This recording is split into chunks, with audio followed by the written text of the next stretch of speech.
আসসালামু আলাইকুম সবাইকে। আজকে সন্ধ্যাবেলা ভাবছিলাম নাস্তা কি বানানো যায়। আজকে যেহেতু সকাল থেকে তেমন কিছু খাওয়া হয়নি, সকাল থেকে একটা আম খেয়ে আছি, তাই ভাবলাম ভারী কিছু বানানো যাক। আর ফ্রিজেই ছিল আমার ইনস্ট্যান্ট পরোটা, তো 2টা ইনস্ট্যান্ট পরোটা আমি ভেজে নিলাম এবং 1.5 চামচ করে 2 পরোটাতেই মেয়োনিজ মাখিয়ে নিলাম।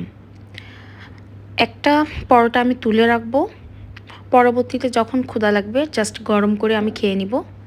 আর এখন একটা খাবো, তাই 2টাই একবারে বানিয়ে ফেললাম।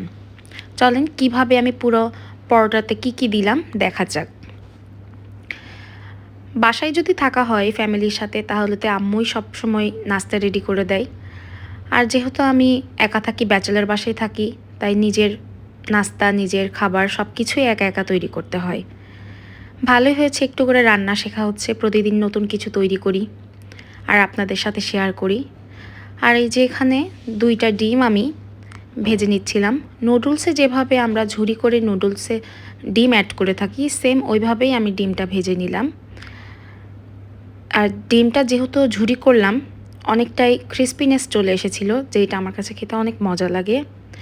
আর ডিম আমার খুব পছন্দের একটি খাবার। কার কার ডিম ভালো লাগে কমেন্ট করে জানাবেন।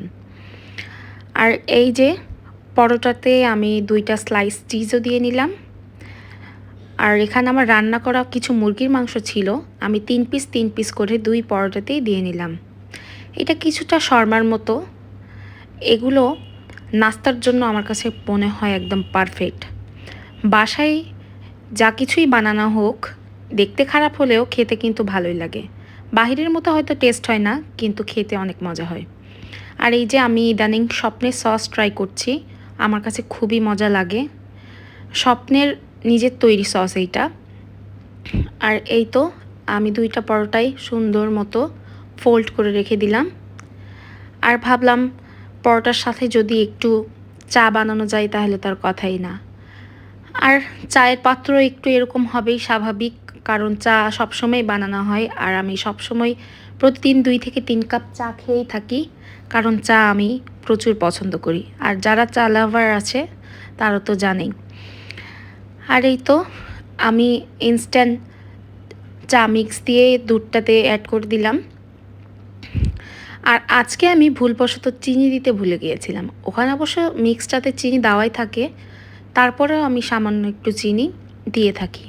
তো আজকে দেখলাম চিনি ছাড়াই চাটা অসম্ভব মজা হয়েছে।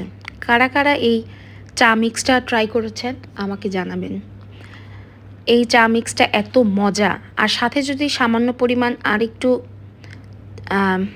চিনি দেওয়া যায় আরও মজা হয়, কিন্তু আজকে দেখলাম চিনি ছাড়াই চাটা দুর্দান্ত মজা হয়েছে। আর কে কে চা পছন্দ করেন আমার মতো কমেন্ট করবেন। আর এই যে আমার চায়ের ফাইনাল লুক। আমি ভয়েস দিতে দিতে মনে হচ্ছে আরেক কাপ বানিয়ে খাই, ফোনটা রেখেই হয়তো আবার যে বানিয়ে খাবো। আর এই যে আমার নাস্তার ফাইনাল লুক। Thank you.